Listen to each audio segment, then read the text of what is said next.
Hello and welcome to Conversations with Peacock Voices. Today I am thrilled that we have Lieve Hendren here. And I just wanted to start out because you have had quite an interesting trajectory as to how you ended up in your field and in your world. And I'd love to instead of me trying to explain it and probably butcher it, I would love for you to just kind of tell everybody what it is that you do and also how you got there, because I feel like having chatted with you and known you for quite a few years at this point, it seems like you've really picked interest and picked what you've loved and created this career for yourself that is very specific to your passions. And as someone who's done the same, I always find that really inspiring to watch other people who have had that opportunity to, I don't know, I don't want to say put the work in, but take the risks that are involved in curating what it is you want to do. Thank you so much, Margaret. I'm super excited to be here with Peacock Voices and such a huge admirer of your work. And yes, I would say I never felt a specific singular calling to a specific career path, which has meant I've really crafted a lifetime of honing different passions and interests and wayfinding while also creating a different path. And so my focus is on flow coaching. I work with a lot of executive directors at nonprofits and also with creators and innovators who feel mission driven to help them create systems for joyful productivity and inspired productivity in their life, which can sometimes look like a team, being able to lead your team around values and a mission, and also then leading and managing yourself. So when you're going through tasks and strategy, you're able to bring and lead with your most creative, inspired self, having that routine and ritual and understanding of how to support your being so that you show up that way. And it's been really fun to get to this point because I started my career in more rigid management consulting. I also worked starting business lines and doing a tech startup.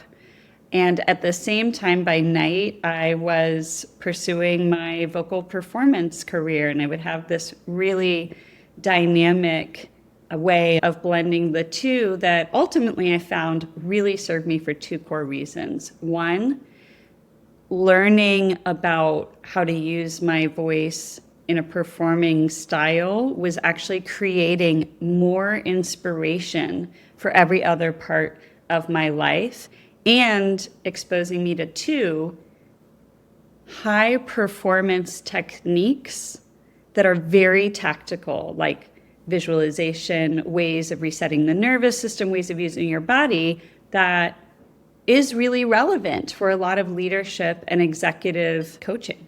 Absolutely. I was actually talking about this with someone last night. She is not a speech client of mine, but she sings in a choir and is on this journey of learning how to use her singing voice. And I was saying to her, isn't it so interesting how many skill sets you're finding are translating from this vocal journey that you're on into your work life? And she was like, yeah, it's wild actually to see how many parallels, like even how you listen when you're in an ensemble experience, you're trained to listen. Oral skills is a class you take in college. Listening is literally a class for us. And how big is the listening market, right? For the rest of the world. And we literally had to do it in school, right? And so it's just an interesting thing to see how much they actually work together and how practical those skill sets are outside of the music world, which I think is really interesting.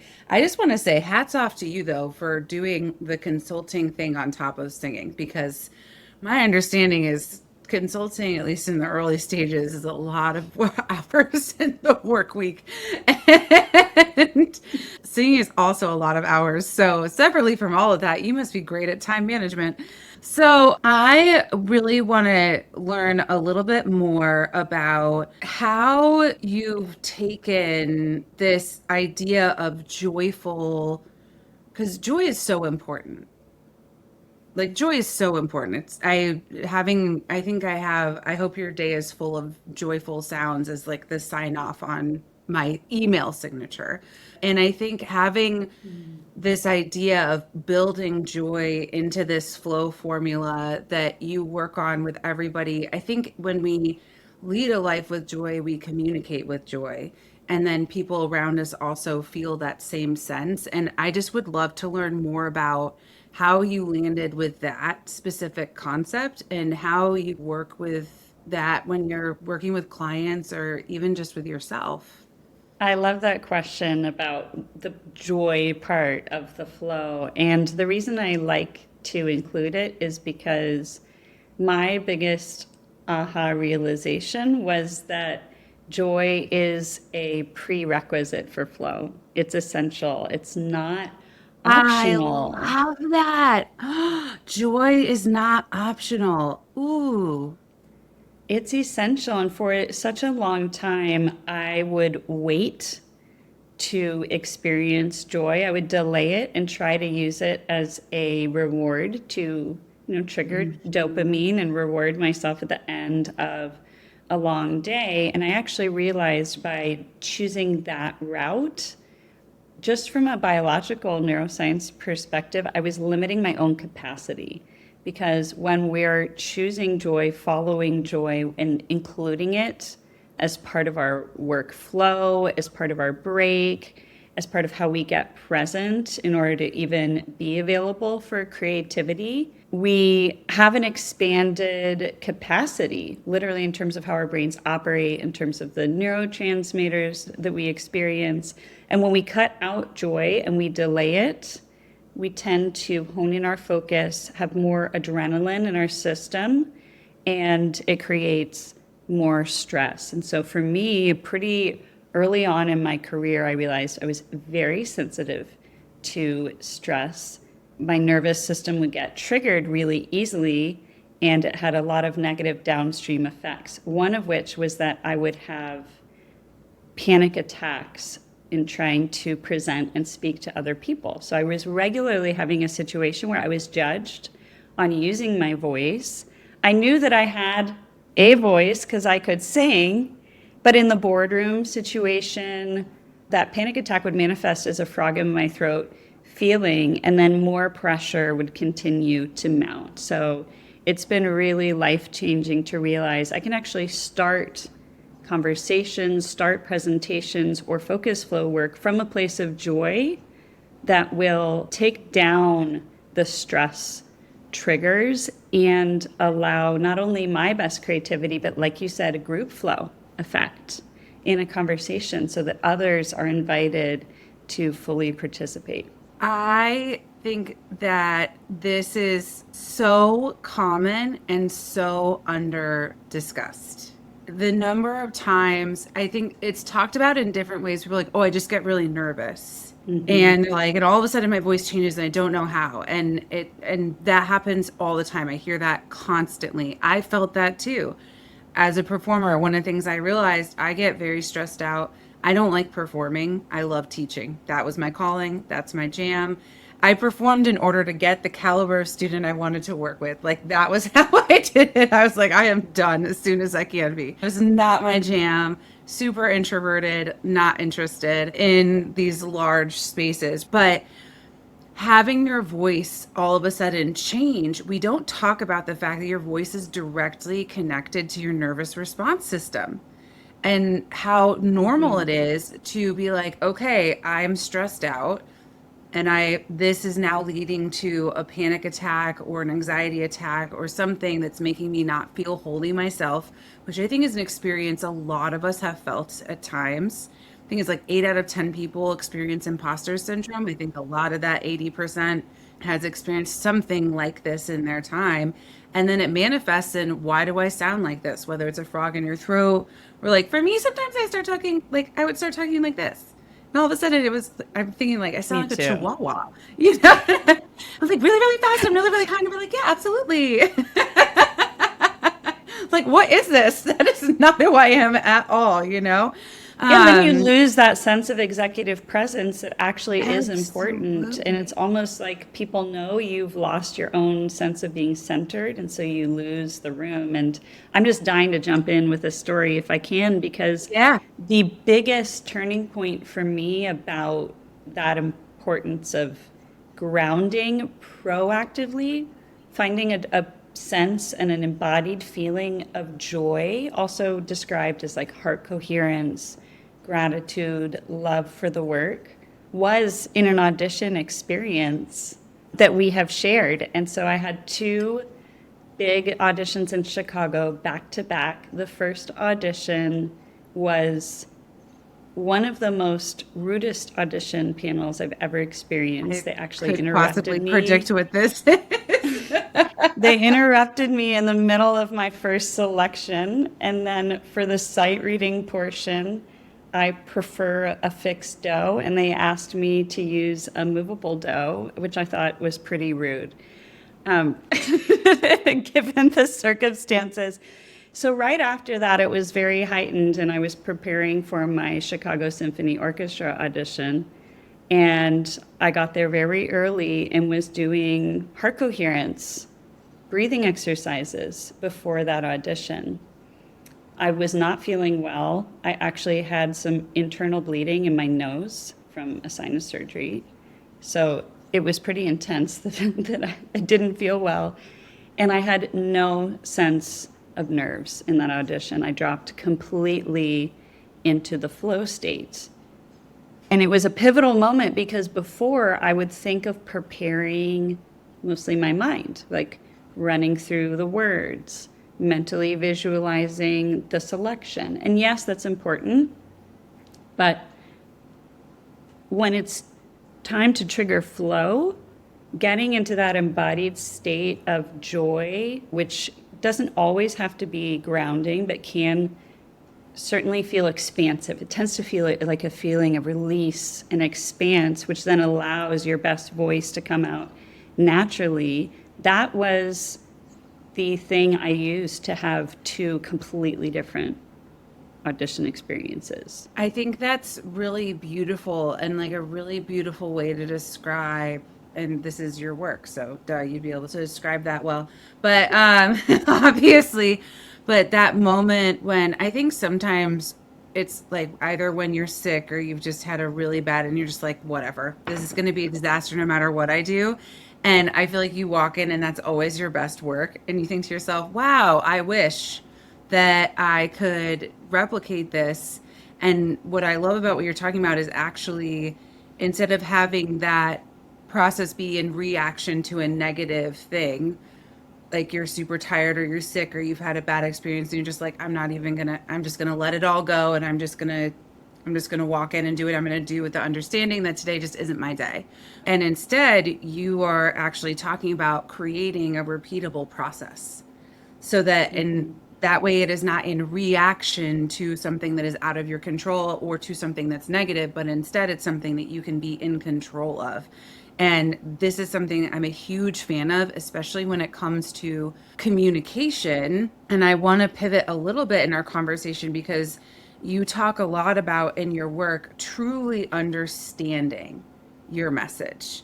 And I think that when we have repeatable processes to create the product we want, that allows for us to have confidence and control and allows us to be fully in alignment. And this is such a freeing thing then because it's never please don't get a frog in my throat when I'm in front of the board. I just want to sound like myself.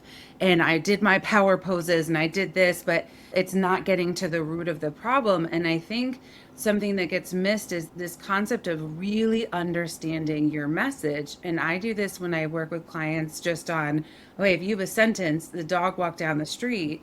Well, the dog walked down the street is different than the dog walked down the street, or the dog walked down the street. The dog walked down the street, right? And that's just emphasis, let alone the dog walked down the street is completely different than the dog walked down the street, right? How many, and you could say the same sentence 5,000 times and we're talking about a dog walking down a street, right? But imagine in front of, you know what I mean? But if you don't know what you're trying to say, you lose your audience. You have to know why you're saying what it is that you're saying. And it actually starts with understanding that. And the number of times I've been like, what is your goal? What is the goal of this slide? What is the goal of this sentence? Why are you saying this? What do you want your listener to walk away from? And I get big, long pauses being like, huh. And I'm like, okay, so let's actually really think into what is the point of this? And so I want to talk with you a little bit about how you work this joyful flow into this core understanding of the why and the what people are really trying to do and say and be inside their work world. I love that so much. And there are so many tactics, but I would say that there's an overarching value from regularly having that intention, because your example is just super powerful and illuminating how important it is to know what you want to say. And it's bringing to mind that Maya Angelou quote that people don't remember what you said, they first remember how you made them feel. I'm paraphrasing the quote, but so deeper even than the words, I think it's really important to have regular processes where you're checking into your intention and having transition moments. That's why I'm a big fan of morning visualization as a performance technique. Yes, it's a great vocalist technique, but it's a great technique for anything that you do to get in the flow Athletes do state. it. Yeah. Exactly. It's a critical high performer technique. And the benefit is once you mentally visualize a high performance day for yourself, then you have an embodied feeling of an intention, and you can even name it. I really encourage people to visualize and do time blocking. My planner has time blocking here, if anyone can see it. And when you use the time blocking, you're able, especially on paper, to use your kinesthetic memory, your visual memory, and if you sub-vocalize, an auditory memory to really lock in that intention of how you want to be showing up and how you want to make others feel. And then in addition to that, part of the intention setting, I am a huge fan of regularly checking in. So the other part of my planner has these flow prompts. And it doesn't take a lot of time, but to regularly renew and be inspired by what is bringing you joy and refresh your message so it doesn't feel old. I have a lot of clients who come to me and they say, I feel tired by my mission. I'm burnt out. It feels impossible. It feels too big. And this is kind of a daily invitation to reimagine, what are you excited about? It doesn't have to always be that big galvanizing mission on a day-to-day basis. And where are you finding joy and gratitude? What are you hopeful for? These little micro noticings, the more you train your brain to focus on that, particularly in the morning or before you start work, because it does help you get into the flow state. But the more you train your brain to recognize that, then the easier it is to understand what's inspiring you and how can you use that to inspire others. I love that. It's this idea of almost having a mental warm up. It is a mental warm-up, and I think the reason it's so critical for everyone right now is because of the distraction piece. And when a What do you lot of mean my, distraction? I know, right? But There's like distractions out there. the volume of information that we consume is unbelievably beyond evolution. I think it has gotten 25 larger in terms of subconsciously how much we're taking in the last 30 years. So fast. We've never experienced this before. And so taking time to prime your own stream of consciousness and to actually listen to what you want to say, put it in your reticular activating system so your mind is being creative. That's kind of the part of the back of the brain that has aha moments and creative insights. If you can just take 2 to 5 minutes to do that in the morning, it will direct your stream of consciousness all day long, whereas the default is just consuming this deluge, and then sometimes the brain can get whipped into different directions. I know that when I first opened up Instagram and tried to use it as a communication tool, I felt like I lost my own sense of a message and inspiration because all of a sudden I was getting this same mainly body image and makeup targeting advertisement. And I realized that had a huge effect subconsciously on my brain, just seeing those images in my brain trying to process it, even though that's never something I was engaging with on the platform. It's amazing to see what you find yourself starting to care about and checking that. I think that is a conversation that's going on right now. How do you curate your algorithm to kind of match what it is that you're wanting? I think it's really interesting, this idea of, and it seems so simple when you say it, and yet this is the first time I've really thought about. We warm up our bodies before we exercise. We warm up our voices before we sing or before we do a big speaking engagement. Why wouldn't we warm up our brains before we do a whole day of active brain work? And I feel like an absolute idiot saying this out loud, being like, I have never thought of that. But but it actually makes perfect sense because we literally do it everywhere else. Everything else in our life has this prep stage before you go ahead and launch into the thing because your body needs time. And how very interesting. And you're so right. On days when you can have that moment of peace and of just saying, like, this is what I'm looking for my day to be like, I can imagine. And now I'm just trying to think back to myself, of the million times I've started journaling and failed. But when I started my day journaling for that whole 3 days, but it always feels so much better, right? Because you're like, okay, this is my intention for the day. And all of a sudden, everything just kind of clicks in. And it does feel so much more cohesive, and you get less of that whiplash.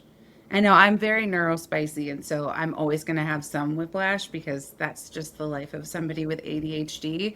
I always like to say it's like a three-ring circus, and my goal is to make it a well-organized three-ring circus instead of like a really chaotic three-ring circus.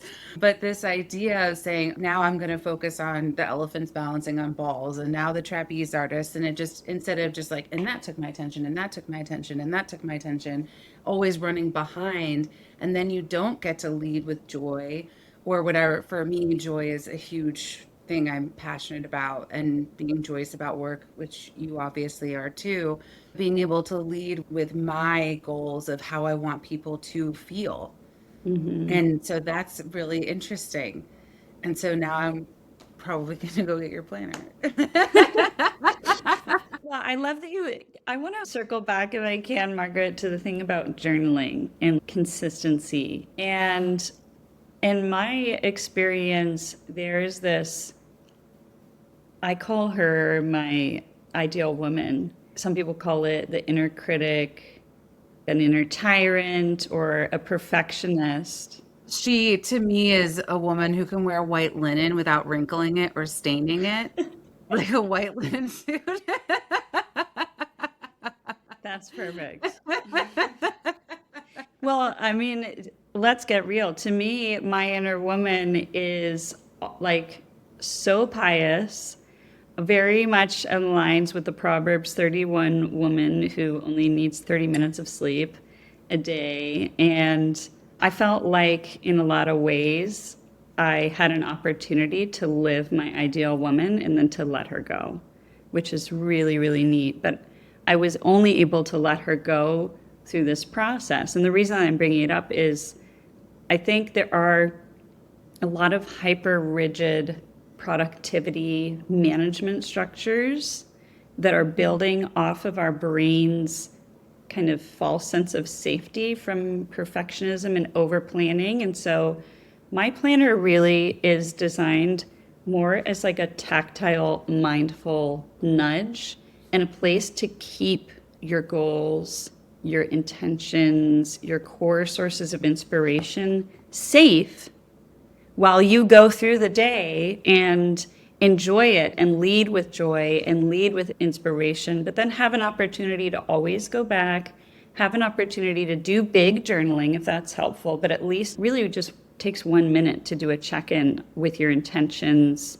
Are you staying healthy? And I'm a huge fan of only setting one goal a day. And sometimes the goal is just like really enjoying the day. It's like an opportunity to recalibrate what it means to live from inspiration instead of being dictated by that ideal woman voice. Yeah, and who wears white linen anyway? Yeah. It's just like a pipe dream, right? Just like perfection, which doesn't exist. If you want to keep exploring this work, our YouTube channel is a great place to start. We break down specific techniques, things like vocal fry, tone, energy, and presence. In short, easy to digest videos. Search Peacock Voices on YouTube and subscribe for free tools to build a voice that gets heard. Link in the show notes. And now let's get back to conversations with Peacock Voices. I think this concept of setting one goal a day is wild, purely because I feel like you kind of said this, but we grew up in an era of productivity almost being a drug. It's productivity is a value system. Productivity is a dopamine hit. Productivity is, if you were productive, you were good. I feel like that was the millennial experience for a lot of us. And this idea of having just a single goal for a day is almost jarring. And having that be just have a good time, I'm like, that's a vacation goal. Sure. I don't think that's ever been a goal for a day on a work day. And it's so interesting because I think that what that is talking about is the importance of setting up your culture versus being task oriented. And I feel like this is a really important thing to note because culture is going back to that Maya Angelou quote, this idea of how you make people feel versus what it is you're actually saying. If you are able to create the culture you want when you are communicating with people, it is exponentially more effective than if you just say the right things. And I think that it's very interesting because I feel like what you're describing is like a personal internal version of what I spend all day teaching clients to do externally with other people. Like where I say it's your job to create the culture. So, what culture do you want to create? Here are the sounds that will create that culture. This is a sound that says, you can trust me. I'm an expert in this. Here are the sounds that are going to help you persuade. Here are the sounds that will get you the investment you're looking for or will calm down this conversation, et cetera, et cetera. That is culture control. You create your culture. And what you're talking about is saying, not only is it about how you want culture for other people, but actually how do you set that culture for yourself? And that is primary and the most important thing. Tell me if I'm wrong, that's the most important thing. And then the other things, which are the tasks that you have to do, we all have them. You can't work and not have a to-do list in some way, shape, or form. It doesn't need to be like literally checking it off, but we all have work that has to be done if you are working. But that is secondary to what do you want the culture of your life and of your day and of even that check-in moment to spur for the future of your day. And that's so interesting to me. So what inspired, I know you said that you had experienced this sense of stress and you were sensitive to it, and then you realized this is kind of the source is I'm sensitive to this stress, and then if I can actually kind of hack that system and allow my culture to be this joy space, how did you transition that into, and how do you transition that into working with your clients and making that into a career? And how do you stay in alignment with that yourself? Because there are so many distractions and there are so many pulls to take us away from these cultures that we want for ourselves. I love that. And there's so many things that I want to hit on, mainly how the mirror of doing the internal work to create joyful flow complements creating a culture of joyful flow at an organization. And that is my bread and butter, doing a lot of strategic planning with nonprofits and helping executive directors, executive leadership teams create not just the plan, but then a whole internal and external culture for change, to realize the plan, to resource the plan, and make sure that it's the plan is aligned with the mission and vision for deeper impact. And so I do find that internally, when we are regularly working from a place of flow instead of forcing, you don't need to use a to-do list for two reasons. One, you have better clarity about the priorities because you've already made some of those key decisions and you're regularly sticking with those key decisions, keeping them top of mind. So there's less shiny object syndrome. And then two, it comes more naturally from the impulse to create, to change, to connect. And so some specific ways that I really found this body of work emerge in my own consulting practice and then with my clients include just tactically leading meetings for flow, which creates a better sense of innovation and trust. And that looks like starting with a little personal check-in and asking people what they're excited about and being okay if they're excited about something in their personal life or at work. So kind of mentally even having that space to be less task-oriented, but making sure that you're connecting at the beginning of the meeting. And I also really am a huge fan of starting meetings with an appreciation moment.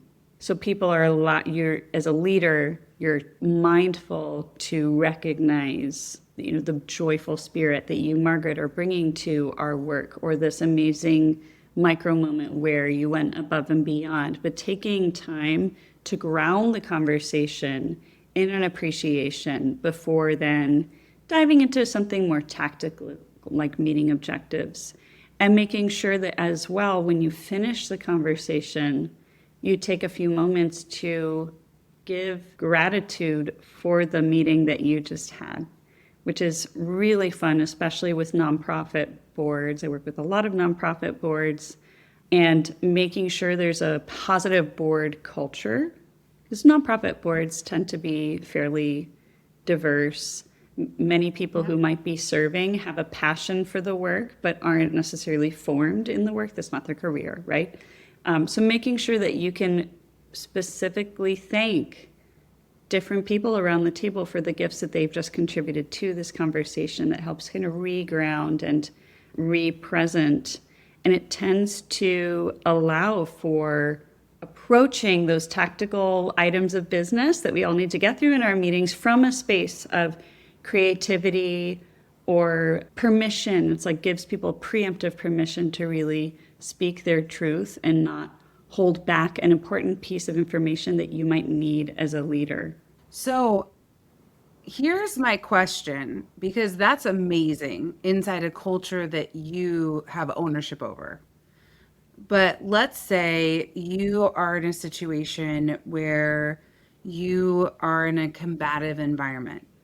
So if we take a step, I know you work predominantly with nonprofits, but let's say private equity has taken over your company, right?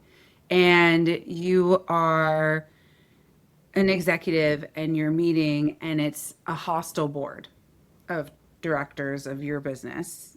They don't like you or you don't particularly like them or there's some kind of friction happening and you want to stay inside this space. This is a culture that you care about. This is something that you want for yourself. You don't want to have panic attacks. You don't want to get the frog in your throat and lose your executive presence. And you want to make sure that at least for yourself, you're staying in alignment by creating that joyful flow or whatever Mhm. language that individual has chosen for themselves that really hits. What do you do in those instances to maintain that where you can't start asking a genuine question because that's just not the culture of the room you're in, or you just know that it won't be received well and therefore it'll be less effective because of X, Y, and Z reason. So yeah, I would love to hear your thoughts on that. That's a great example. I haven't lived through exactly that same example, but I have lived through what I would call repair conversations Yeah. where there's a hostile conversation. And I take it back to listening. Your gift of listening and truly being present does presence is a prerequisite for flow. It's the very first step. You have to Yeah. have it until you can get into a flow state. And if the other person across the table doesn't feel like you're present with them, it engenders further hostility. And so reflective listening is going to be your best friend for finding a sense of group flow where there's hostility. And it can also be really effective for conflict repair. And by reflective listening, I mean staying in your body. I'm actually a big fan of just having a mindful touch on your belly or something so that you can stay grounded in your body and not listen with an idea of how to respond or how to prove or how to address the points, but really listen and paraphrase, ideally using the words that they are using so that they feel heard, and asking, is there more? And continuing to do that until the answer to is there more is no. And usually in the process of that type of deep listening, it might feel like you're not using your voice, but you're gifting the other person the feeling that their voice is being heard. Yeah.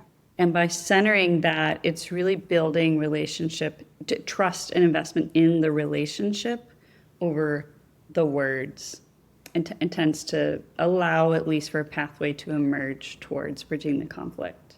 It's interesting that you say that because I think that a lot of times, I always say like I teach voice and speech, right? And I was a competitive violinist growing up, played from 4 to 18, was just deep down the conservatory rabbit hole. And it was very intense. And I will never forget, I was somewhere in middle school playing a Mozart violin concerto. And I will never forget this because it was like honestly one of the best pieces of advice I've ever gotten from my violin teacher that has nothing to do with music, which was you have to play the silence. And Wow. I get chills every time I think about it because there's something so true about playing the silence. And, you know, think about Mozart, like, yeah, of course, there's something about playing the silence. And also, even, but when you think about listening, people talk about active listening, make sure you listen well, and all this stuff.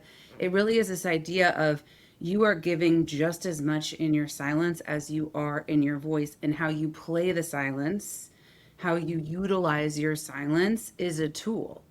Silence is an equal tool to noise, right? There are moments to be silent, there are moments to make noise, and understanding how to connect those two and bridge those two is really, really important.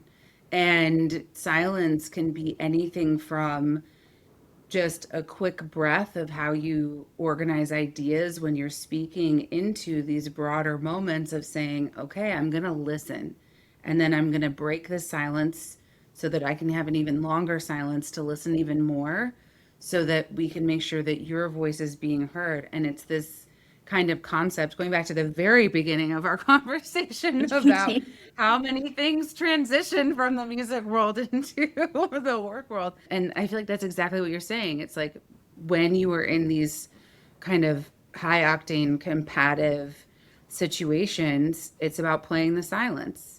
And instead of being on attack and thinking about how you're going to prove your point and making your point heard, saying, I'm going to let your point be heard and I'm going to try and really understand it. So that instead of coming at you, I can talk with you. And we can have a with conversation instead of just sit here butting heads over and over and over again, because that goes nowhere and just sparks more stress, more adrenaline, which leads to more panic, more, fill in the blank, right? Yeah, I love that. What a beautiful way to think about it. Well, this has just been fabulous. Thank you so much. I really have learned so much speaking with you. And I want to finish out our conversation today with a question that I try to ask everybody if I can remember. And that is, who has one of your favorite voices? It can be a speaking voice, a singing voice, it can be a cartoon character. Leotine Price. Oh gosh, I mean, okay, fine. To it everybody is listening, if you don't know who Leon Team Price is, just immediately go to YouTube. immediately run, don't wait. Yeah, I mean, the vocal range and the depth, and I think also the presence and what she stood for as really the consummate diva. The crystal clarity and the warmth and the richness, almost a sense of personality through her voice.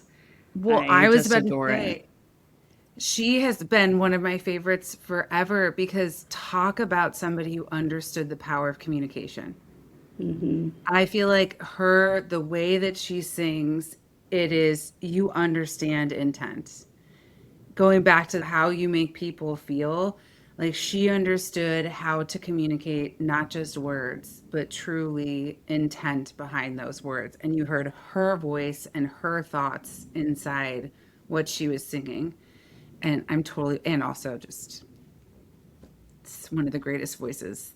Like, thank goodness we had recording by the time she was singing. So Thank thankful. goodness. Like technology, I am so grateful for it all the time. But when it comes to her, I'm extra grateful that it existed. Um,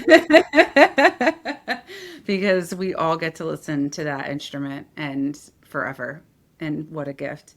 Well, Leva, this has been really fascinating. Thank you so much for taking the time out of your very busy schedule to chat with me about what it is you do. And for anybody who is interested in learning more, there's actually a book out there, The Joyful Flow Formula.